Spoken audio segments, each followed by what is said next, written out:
Sunday morning காலையில் எழுந்ததும் முதல் வேலையாக டீயை போட ஆரம்பிச்சிட்டேன். டீ போட்டு முடிச்சதும் ஹஸ்பண்ட் பிள்ளைங்க எல்லாரும் எழுப்பி விட்டுட்டேன். அவங்க எல்லாருக்கும் டீயை கொடுத்துட்டு நான் டீ குடிக்கிறதுக்குள்ள டீ ஆறியே போயிடுச்சு. அன்னைக்கு என்னோட பெரிய பொண்ணுக்கு வந்து பர்த்டே நவம்பர் 2 சண்டே.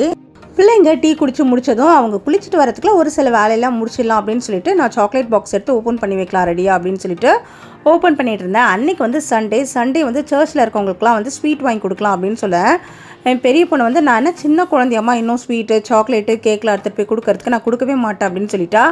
ஆனாலும் நாங்கள் வந்து சாட்டர்டே நைட்டு நானும் ஹஸ்பண்டை போயிட்டு ஒரு பாக்ஸ் சாக்லேட் வாங்கிட்டு வந்து வச்சுருந்தோம். 2 பேருக்கும் ட்ரெஸ்ஸும் எடுத்து வச்சிடலான்னு எடுத்து வச்சுருந்தேன். 3 சுடிதார் வாங்கியிருந்தா பர்த்டேக்கு. அதில் இதுதான் வந்து சர்ச்சுக்கு போட்டு போகிறேன்னு சொல்லியிருந்தா. அதனால் அந்த சுடி லெகின் அதுக்கப்புறம் தலைக்கு போட்டுக்கிற கிளிப்பு கம்மல் அதுக்கப்புறம் செயின் 2 ரிங்கு பிரேஸ்லெட் எல்லாம் வாங்கியிருந்தா. வாட்ச் எல்லாம் எடுத்து வச்சுருந்தேன். இன்றைக்கி ஒரு நாளாவது கோல்டு செயின் போடுடி அப்படின்னு சொன்னேன். போடவே மாட்டா, அவளுக்கு கோல்டு சம்மந்தமாக பிடிக்கவே மாட்டேது இப்போ கொஞ்சம் நாளாக. அதுக்கப்புறம் என்னோட சின்ன பொண்ணுக்கும் ட்ரெஸ்லாம் எடுத்து வச்சுருந்தேன்.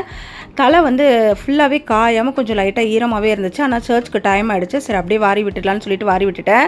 இன்றைக்காவது கொஞ்சம் ஹேர் ஸ்டைல் வித்தியாசமாக போட்டு விடுறேன்னா அதையும் கேட்கல.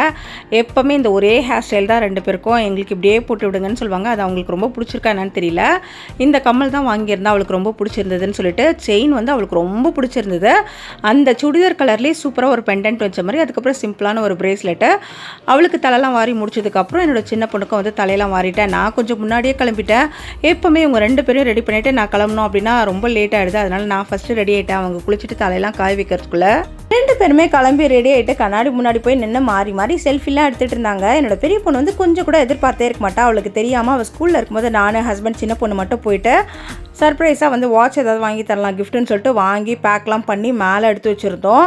சின்னவ வந்து காலையிலேயே அதை கிஃப்ட்டு கொடுத்துட்டா. அந்த புது வாட்ச் வந்து சர்ச்சு கட்டிட்டு வருவா அப்படின்னு சொல்லி எடுத்துகிட்டு வந்து கொடுத்தா. பயங்கரமாக ஷாக் ஆகிட்டா. பயங்கர ஹாப்பி வேறு அந்த அம்மாவுக்கு. ஆனால் அதுக்குள்ளே என்ன இருக்கும் அப்படின்னு நினைக்கவே இல்லை. அவள் கடையில் நம்ம வாட்ச் வாங்கும் போதே அதை வந்து ஒரு பாக்ஸில் போட்டு கொடுப்பாங்களா, அதை அப்படியே கொடுத்து அவள் கண்டுபிடிச்சிருவான்னு சொல்லிட்டு வீட்டில் வந்து எல்இடி லைட் இருக்க ஒரு பாக்ஸ் வந்து இருந்துச்சு. அதுக்குள்ளே வாட்சை போட்டு பேக் பண்ணியிருந்தா.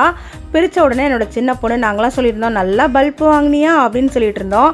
அப்போயும் வாட்ச்ன்னு நினைக்கல. அதுக்கப்புறம் எடுத்து பார்த்த பிறகு செம்ம ஹாப்பி. கொஞ்சம் நாளாகவே வந்து வாட்ச் வேணும்னு சொல்லிட்டு இருந்தா. போன வருஷம் சில்ட்ரன்ஸ் டேக்கு வாங்கி கொடுத்தீங்க பழைசாயிடுச்சு அப்படின்னு சொல்லிகிட்டே இருந்தா. அதனால் வாட்ச் வாங்கி கொடுத்துருந்தோம். அவளுக்கு பிடிச்ச மாதிரி தான் வாங்கினோம். ஆனால் என்ன ஆச்சுன்னா சர்ச்சுக்கு கட்டிட்டு வா அப்படின்னு சொன்னோம். கையிலையும் கட்டி பார்த்தா. அதுக்கப்புறம் பார்த்திங்கன்னா கொஞ்சம் லைட்டாக லூஸாக இருந்தது. செயின் கட் பண்ண வேண்டியதாக இருந்தது. சரி சர்ச்சுக்கெலாம் போயிட்டு வந்து மத்தியானம் கடையில் போய் செயின் கட் பண்ணிக்கலாம் அப்படின்னு நினச்சோம். செயின் கட் பண்ணணுன்னு தாங்க நினச்சி கடைக்கு போனோம். ஆனால் கடைக்கு போன பிறகு வேறு ஒன்று நடந்துச்சு. அது என்ன அப்படின்னு சொல்லிட்டு அடுத்த வீடியோவில் பார்க்கலாம். இந்த வீடியோ உங்களுக்கு பிடிச்சிருந்தா லைக் பண்ணிக்கோங்க. இப்போ தான் ஃபர்ஸ்ட் டைம் நீங்கள் என்னோட வீடியோ பார்க்குறீங்கன்னா மறக்காம சப்ஸ்கிரைப் பண்ணிக்கோங்க. தேங்க்ஸ் ஃபார் வாட்சிங். பாய்.